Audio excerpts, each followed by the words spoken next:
Hello everybody, this is Johnny S with another vlog, daily vlog. Beautiful day in Greece, going for a short ride. It might be a two-part vlog, we'll see how we go. I did this in Greek also, and I thought to do it in English. Talk a little bit of an update about the bike, what we've done. So we've got a new motorcycle helmet setup, let's say, with the microphone and everything. Hopefully, from what I've seen, it is quite good, much better than many other setups that we've done in the past. I did notice that there was a little bit of a, how should I say it, there was a little bit of a distortion on the sound, possibly because the microphone is very close to the mouth, hence, you know, it's distorting a little bit the sound. But yeah, we'll try to not speak as loud. Sometimes when you're on the bike, because there's a lot of wind noises and everything, you tend to talk louder. I've noticed that.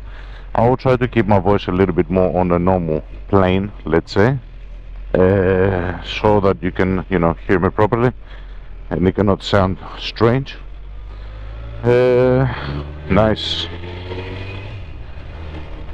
We've got a new helmet base for our GoPro, as can be seen from the camera.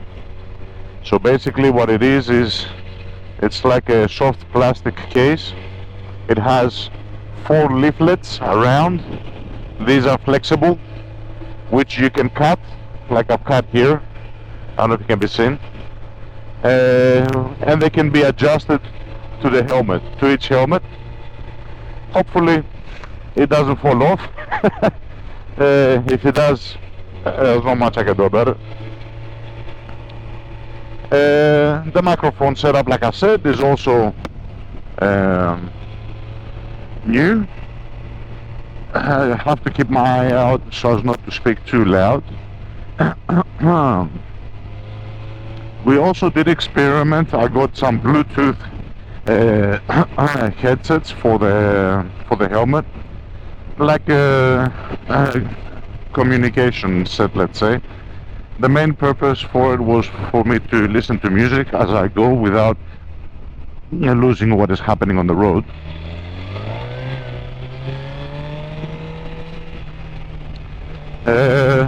But it was proven that the way that I drive, once I start pushing the bike quite a bit, the sound kept on cutting off. So there was no point, you know what I mean? You hear a sound and you're getting obsessed, and then, you know, as you're opening it up, then the sound cuts. It's fucking pointless. Obviously, after I did a little bit of research, it is expectable. Most of the systems cannot handle a certain speed and above, unless you really buy an expensive one. So I thought, fuck it, there's no point to it. Yeah, so we took that out. And now we're trying a new microphone anyway. Today's topic is going to be more like a general update, like I said, and it's going to be more about the bike. You know what I mean? The bike, our beautiful bike. It's fucking amazing. I've been driving it for a short period of time, but in that short period of time, it's very beautiful. I mean, look at it.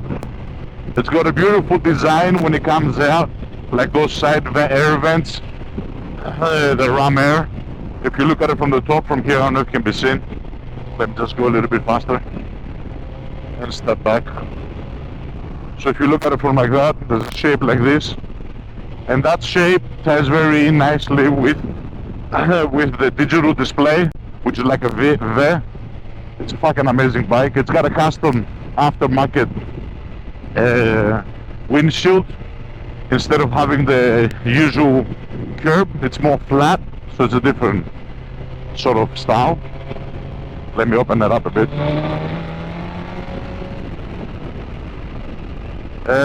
Yeah, it's fucking beautiful. It's fucking beautiful. It's fucking amazing. For anyone that wants to know what it's like, I'll try to explain it as short as possible, so I don't take too much of your time. It has a little bit of everything. If I was to explain it in one sentence, it has a little bit of everything. It's got the power that you need. It's got the handling that you need. It's got the comfort that you need. And we're talking about super sport bikes, okay? You can't compare this to a naked bike, but it's got the the power,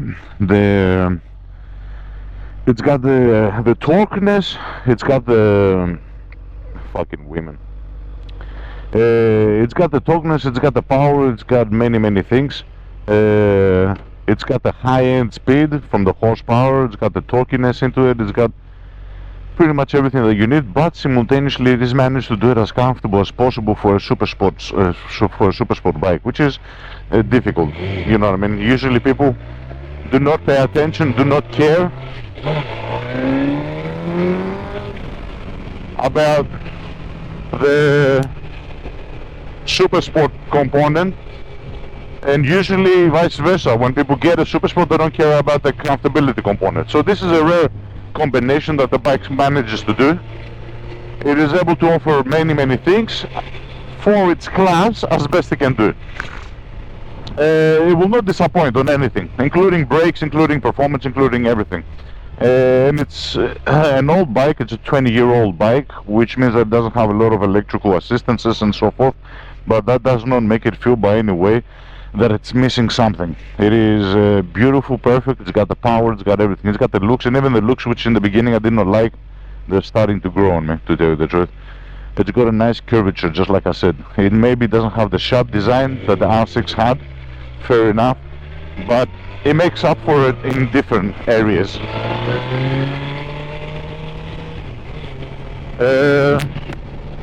Yeah, I'm loving it, and I think as time is passing by I'm getting used to it more. Another thing that my wife told me is, because I'm a little bit of a fat bastard, she told me that, you know, to tell you the truth, when you were on the R6 it was not suiting your body style. Now obviously you don't buy a bike because of your body style, but that is also something, you know what I mean? And obviously I'm trying, and I will try more to lose kilos and stuff. So it's not set in stone, my body type at the moment, but yeah, she did make that observation. She told me that, you know, to tell you the truth, it was not suiting because you're a much bigger guy, and not just the fatness, the tallness and everything. And you looked very compressed. You looked very like a sharp bike with thin lines and stuff. This one, because it's got a bit of a curvature, it actually suits me more, at least from what others say. So okay, that's a little bit of an update, guys, about the bike. Just want to let everybody know, and also test and do the video in English as well with the new microphone setup. It's fucking beautiful, it's amazing. Whoever is thinking about it, I would say don't think about it, go for it, go for it. As long as you have a few years of experience on the 600, you know what the super sport is all about, go for it. You can manage it, as long as you don't go crazy, you don't go silly, you just, you know. Anyway, that's about it, guys. Thank you. I'll keep the video short for today. I hope you have a great, beautiful day, and we'll talk soon. Goodbye.